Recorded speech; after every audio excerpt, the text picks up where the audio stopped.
En moins de 3 ans, la zone de libre-échange continentale africaine, ZLECAf, est passée de 7% à près de 20% de taux de pénétration.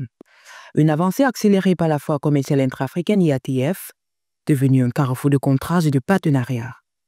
À Alger, le 3 septembre 2025, en marge de l'IATF, Bénédicte Orama, président sortant d'Afreximbank, a insisté sur la nécessité de rompre avec le modèle d'exportation brute.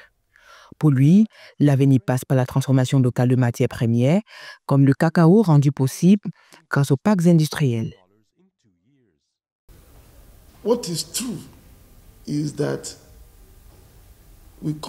Ce qui est vrai, c'est qu'on consomme beaucoup de produits issus de l'industrie légère et qu'on importe la plupart d'elles.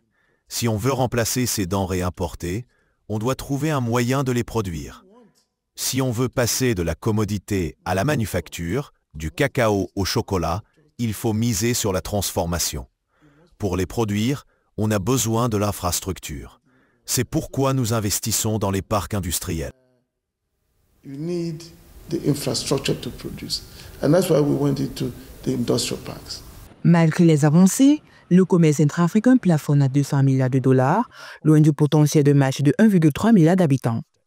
Les obstacles restent nombreux, déficit d'information, transferts transfrontaliers coûteux, 42 systèmes de paiement fragmentés et des normes techniques disparates.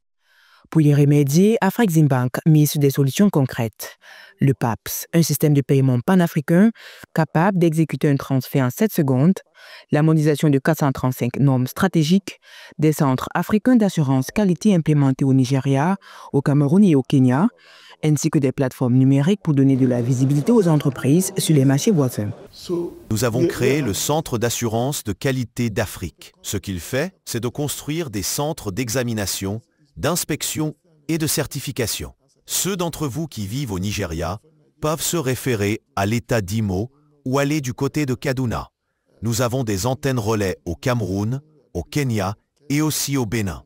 Tout ça dans le but que les standards soient harmonisés afin de témoigner de notre capacité à commercer entre nous. L'IATF 2025, prévu du 4 au 10 septembre à Alger, se veut plus qu'une fois une fabrique de contrats où l'Afrique mise sur elle-même. Après avoir généré 120 milliards de dollars lors des 3 premières éditions, cette 4e édition de la foire commerciale intra-africaine IATF 2025 vise à signer 44 milliards de dollars de nouveaux contrats.